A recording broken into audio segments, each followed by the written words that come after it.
Hello दोस्तों। आज हम बात करेंगे गुजरात के बारे में और गुजराती लोगों के बारे में। मैं खुद काफ़ी सारे गुजराती बिजनेसमैन से मिल चुका हूँ और कुछ के साथ बिजनेस भी करता हूँ। मैं ऑनलाइन सामान सेल करता हूँ जिसके लिए मुझे सस्ते सामानों की ज़रूरत पड़ती है। इसलिए मुझे कुछ गुजराती होलसेलरों से भी मिलना पड़ता है, जिससे मुझे उनके बारे में बहुत कुछ जानने को मिला। मैं जिनसे माल खरीदता हूँ वो एक गुजराती है और वो रिटेल और होलसेल दोनों में डील करते हैं। उनकी दुकान छोटी है और वो स्टील से लेकर किचन के सारे सामान बेचते हैं। और जस्ट उनके साइड में एक बड़ी चमचमाती दुकान है, वो भी यही सारे प्रोडक्ट बेचते हैं। वो भी रिटेलर और होलसेलर दोनों हैं। फिर भी सबसे ज़्यादा कस्टमर छोटी वाली दुकान पर आते हैं। उसका एक सबसे बड़ा कारण है उनका व्यवहार। मैं जब पहली बार अपने प्रोडक्ट को खरीदने के लिए गया तब मैं उसी बड़ी दुकान में गया था, पर किसी कारण से वहां पर बात नहीं बन पाई और मुझे उनका बात करने का तरीका भी अच्छा नहीं लगा। उसके बाद मैं सोचने लगा कि अब मुझे मेरा प्रोडक्ट होलसेल रेट में कहाँ मिलेगा, क्योंकि मुझे वहाँ ऐसी कोई बड़ी दुकान नहीं दिख रही थी जहाँ मेरा प्रोडक्ट मिल सके। और मैं उस छोटी दुकान में जाना नहीं चाहता था, क्योंकि मुझे लग रहा था कि वो एक छोटे दुकानदार हैं और वो रिटेल में बिजनेस करते हैं, इसलिए वहाँ मुझे मेरा प्रोडक्ट होलसेल रेट में नहीं मिलेगा। पर मेरे भाई के कहने पर मैं उस दुकान में चला गया और उनसे प्रोडक्ट के बारे में पूछा। मैंने स्टार्टिंग में अपनी क्वांटिटी 10 बताई और उनसे प्राइस पूछा। उन्होंने जो प्राइस मुझे बताया उस हिसाब से वो प्रोडक्ट बहुत सस्ता था, जिसे मैं ऑनलाइन बेचकर अच्छा खासा प्रॉफिट कमा सकता था। और मैंने उनसे अपने प्रोडक्ट की एक पेटी खरीद ली जिससे 50 पीस थे। और उनका बात करने का तरीका भी बहुत अच्छा था और उस बड़ी दुकान के मुकाबले में मुझे वो प्रोडक्ट वहाँ पर बहुत सस्ता मिला था। इस तरह से मैं अभी तक उनसे 2 लाख रुपए से ज़्यादा का माल खरीद चुका हूँ और अभी भी उनसे ही वो प्रोडक्ट खरीदता हूँ। एक दिन बातों ही बातों में उन्होंने बताया कि जो साइड में बड़ी दुकान है वो उनकी ही है और वो उन्होंने 50,000 रुपये में किराए से दे रखी है और उन्होंने ये छोटी दुकान 20,000 किराए में ले रखी है और वो दोनों सेम प्रोडक्ट ही बेचते हैं। ये जानकर मैं बहुत ज़्यादा हैरान था। उन्हें दुकान की किराए से भी प्रॉफिट हो रहा था, ऊपर से बड़ी दुकान के मुकाबले में उनके पास ज़्यादा कस्टमर आते थे। तब मैंने सोचा कि यह एक गुजराती का दिमाग है जो हर साल में प्रॉफिट ही कमाता है। यह सिर्फ एक गुजराती की ही बात नहीं है, तकरीबन ज़्यादातर गुजरातियों में आपको इस तरह के गुण देखने को मिलेंगे, जिनकी मदद से वो बिजनेस में हमेशा सफलता हासिल करते हैं।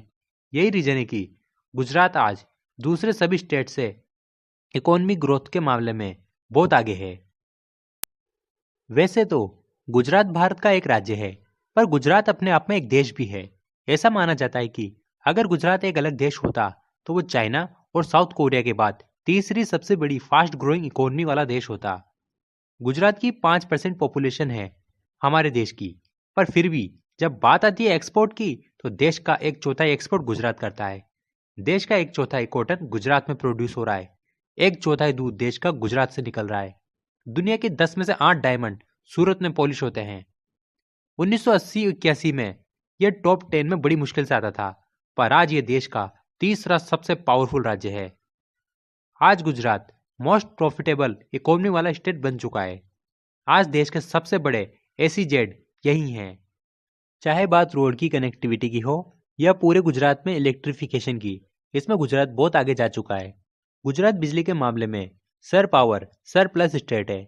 वो न केवल अपनी पावर पूरी कर रहा है बल्कि दूसरी स्टेट को भी पावर सप्लाई कर रहा है। अमेरिका के 50% होटलों पर गुजरातियों का कब्जा है। अब कई लोगों के दिमाग में आ रहा होगा कि गुजरात के इतने आगे होने का क्या कारण है, तो उसका सबसे बड़ा कारण है वहाँ के लोगों का बिजनेस माइंडसेट। वहाँ बचपन से ही सिखाया जाता है कि बिजनेस कैसे करना चाहिए। ज्यादातर गुजरातियों का मानना है कि पढ़ लिख कर किसी कंपनी में नौकरी करने से अच्छा है कि वो खुद की छोटी सी दुकान खोल ले। वहाँ बचपन से ही सिखाया जाता है कि जीवन में कुछ बड़ा करना है। ऐसा माहौल भारत के किसी दूसरे राज्य में देखने को नहीं मिलता है। गुजरात की जीडीपी देश की जीडीपी से भी आगे चल रही है। अगर बात मैन्युफैक्चरिंग की हो तो पूरा देश 25% कंट्रीब्यूट कर रहा है और वहीं अकेला गुजरात 40% कंट्रीब्यूट कर रहा है।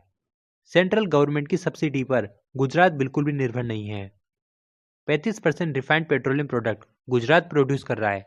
27% दवाइयाँ गुजरात प्रोड्यूस कर रहा है। एक तरह से गुजरात केमिकल कंपनियों का हब बन चुका है। गुजरात ने इतनी तरक्की की है, इसके पीछे कई कारण हैं। गुजरात को विरासत में 1600 किलोमीटर का लंबा कोस्ट लाइन मिल गया। गुजरात समुद्र से जुड़ा हुआ है।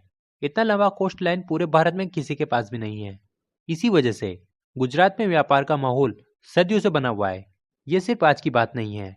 और इसी व्यापारिक माहौल की वजह से एंटरप्रेन्योरशिप खून में आ गई है। सदियों से कोस्ट लाइन पर जहाजों की आवाजाही, माल का उतारना और चढ़ाना, कोस्ट लाइन की मदद से व्यापार को बहुत ज्यादा बढ़ावा मिला। इनके पास जो पैसा आता है उसे ये इन्वेस्ट करते हैं, कंज्यूम नहीं करते। पर आजकल के कई लड़के पैसा आने पर उसे खर्च ज्यादा करते हैं, जबकि एक गुजराती कंजप्शन से ज्यादा इन्वेस्ट को ज्यादा महत्व देता है। एक होता है जमा और एक होता है मजा। आप इन दोनों में से किस चीज को ज्यादा महत्व देते हो, ये आपको तय करना है।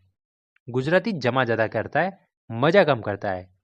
गुजरात ने एक ट्रस्ट का माहौल बनाया है, जिस वजह से कई बड़ी कंपनियों ने गुजरात में इन्वेस्ट किया है। आपको पता होगा कि जब रतन टाटा ने नैनो की मैन्युफैक्चरिंग कंपनी पश्चिम बंगाल में डाल रहे थे, तब उन्हें वहां ऐसा करने से मना कर दिया था और बाहर निकाल दिया था। और उसके बाद गुजरात गवर्नमेंट ने रतन टाटा को अपने यहाँ नैनो कार मैन्युफैक्चर करने का ऑफर दिया, जिनके बाद नैनो कार गुजरात में मैन्युफैक्चर होने लगी। गुजरात में बच्चों को शुरुआत से ही सिखाया जाता है नो रिस्क नो रिवॉर्ड। इसलिए एक छोटा बच्चा भी समझ जाता है कि अगर कुछ पाना है तो रिस्क तो लेना ही पड़ेगा। और ये बात उनके दिमाग में बैठ जाती है। गुजराती के बारे में कहा जाता है कि गुजराती वो जो मारवाड़ी से माल खरीदता है और सिंधी को बेच देता है और फिर भी पैसा कमा लेता है।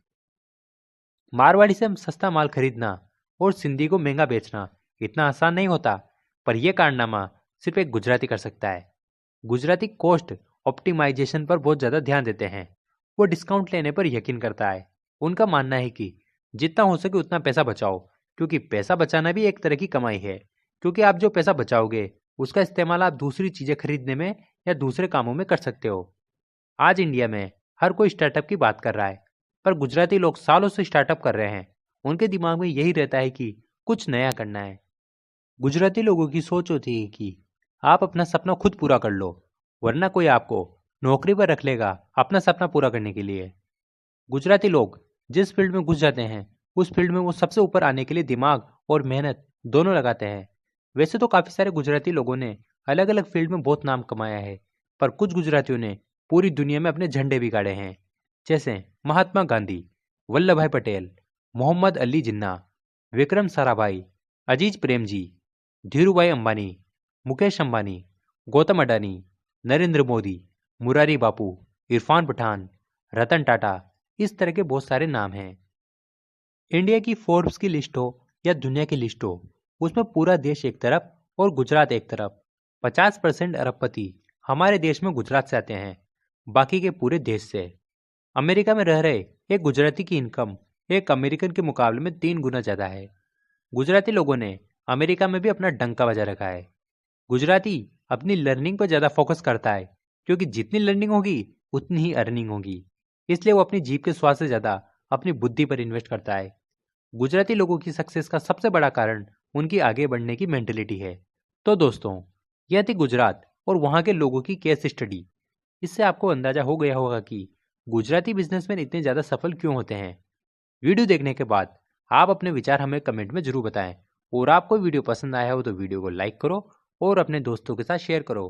अगर चैनल पर पहली बार आए हो तो सब्सक्राइब भी करो। तो आज के लिए इतना ही। अगली बार फिर मिलेंगे किसी ऐसे ही नई वीडियो के साथ। तब तक के लिए गुड बाय।